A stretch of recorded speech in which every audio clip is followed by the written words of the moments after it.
Just the other day, after a long day of school, sports practices, and an hour-long commute, I finally made it home later than I expected. Once I arrived, I still had one major responsibility I needed to do: several hours of homework. I had different videos, reading assignments, and essays, which all needed to get done in a single night. In order to allow myself to fall asleep at a semi-decent time, I decided to do some of these assignments at the same time. I watched my science videos while doing my reading and wrote my essay with my left hand while doing my drawing homework with my right hand. I thought I did a decent enough job and was satisfied with my work. Fast forward to the next day. My karma had struck me. Bam! A pop quiz. When I received the quiz in front of me, I was clueless to what the answers were, and I later figured out it was due to my multitasking the night before. Now, let's take it back to the world as a whole. All human beings multitask. We multitask every day, but most of the time, we are unaware of it. Whether it is whistling while doing chores or tapping your foot when hearing the song you love, we are always multitasking. Multitasking is the ability to perform multiple actions at the same time, often consisting of rapid switching between these different tasks. There's both positive and negative types of multitasking. Hi, my name is Evan Lipetz, and today we are going to discuss these different types of multitasking and how you can use this valuable skill to its highest level of effectiveness. Although multitasking allows one to perform multiple actions at the same time, it often leads to a miscommunication in the brain's ability to complete them. According to many scientific studies, multitasking can reduce productivity by up to 40%. But why is multitasking such a productivity killer? Even though it seems like you're getting more work done, what is actually happening is your attention is constantly shifting from multiple different things, causing mental roadblocks that slow you down. Every time your focus shifts from one task to another, it takes an average of 0.2 of a second. Now, this might not seem like a lot of time, but if constantly shifting your focus from multiple different things, this time really adds up. In order to prove this, let's try a little exercise. First, I want everyone to close your eyes and start counting backwards from 100 in your head. 100, 99, 98, and so on. While you continue counting backwards, I want you to start patting your head with your left hand.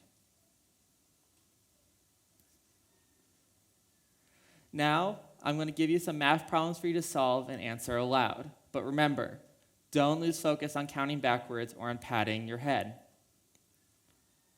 2 plus 4. 2 times 11. 1 times 971. 20 minus 9 plus 12 minus 1. Anyone? There you go. For most of you, you probably noticed that it took you longer to solve the math problems or made you lose focus on counting backwards or on patting your head. This is just one simple example of how multitasking can be in everyday life. Another common scenario where multitasking is used is driving. We are taught to keep focused on the road and other important essentials while operating the vehicle. Bad examples of multitasking while driving include texting, changing the radio station, eating, putting on makeup, and talking with the passengers in the car. Doing any of these limits the ability for one to react and endangers yourself, passengers in the vehicle, and the environment around you. Building off of one of those points, communicating with others negatively impacts the ability to do tasks. It causes more time to do the task and gives a lesser ability to focus. You can test this out for yourself at home. All you need is a deck of cards, a timer, and a friend or family member. In this exercise, the goal is to separate a full deck of cards by suit in the fastest time possible. After doing this and timing yourself for one round, do this exact same exercise again, but this time with your friend or family member asking you questions that you need to answer. You'll notice, by comparing these two exercises, that when talking with your friend or family member, it took you longer to complete the task at hand. thus showing how simple everyday tasks, such as talking with others, can negatively impact the ability for you to focus and do the task at hand. After learning all this information, I asked myself, is all multitasking bad? The answer to that is no, but only if it is utilized correctly. So this leads to the question, how do we use multitasking to our advantage?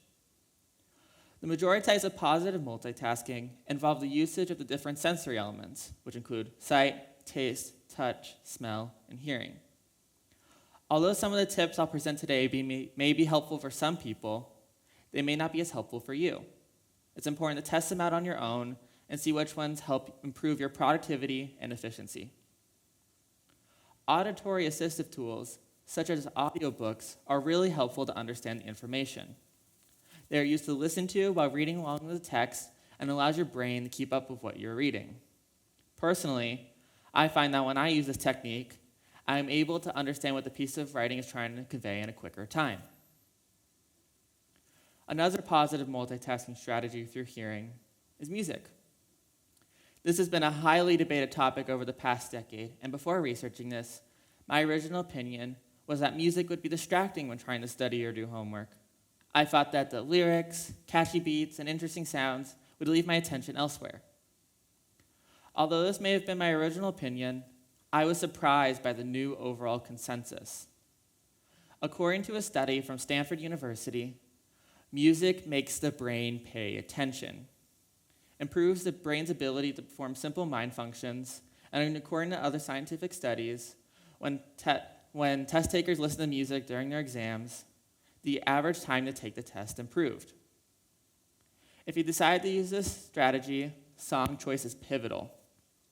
It's important to listen to songs you're familiar with and to especially avoid songs that might make you lose your focus. If you're still finding a hard time to find familiar music or you find it too distracting, then classical music is often proven to help improve focus and efficiency. Another positive multitasking strategy is chewing gum. It allows your brain to stay awake and vigilant, and according to a study from St. Lawrence University, when test takers chewed gum during their exams, the average test scores improved. Although this is not allowed at most schools, try using this strategy when studying or doing homework at home. I find that when I chew gum when studying, I don't only enjoy the taste, but I am able to understand the information I'm learning in a quicker time. Scent can also be a very powerful multitasking tool. Different scents affect your body differently. For example, rosemary can help increase mindfulness and memory. Peppermint is known to stimulate the brain in order for it to think clearly and effectively.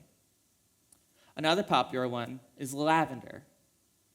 In addition to its relaxing properties, it increases stamina and mindfulness, which would be really important when studying or doing homework. In a world of so many tasks to accomplish, multitasking can be essential to get it all done. It's important to remember that limiting the number of tasks you do at once can be beneficial to your overall learning ability. Instead of cramming all of your homework into one night like I did, try to spread it out over a period of time. Try to give every action its own time. It's the simplest and easiest way to reduce negative types of multitasking. If you still find yourself running out of time, then download some Beethoven or pick up a pack of chewing gum in order to give yourself the best chance at learning all the information you can in the most effective way possible. Thank you, and have a productive day.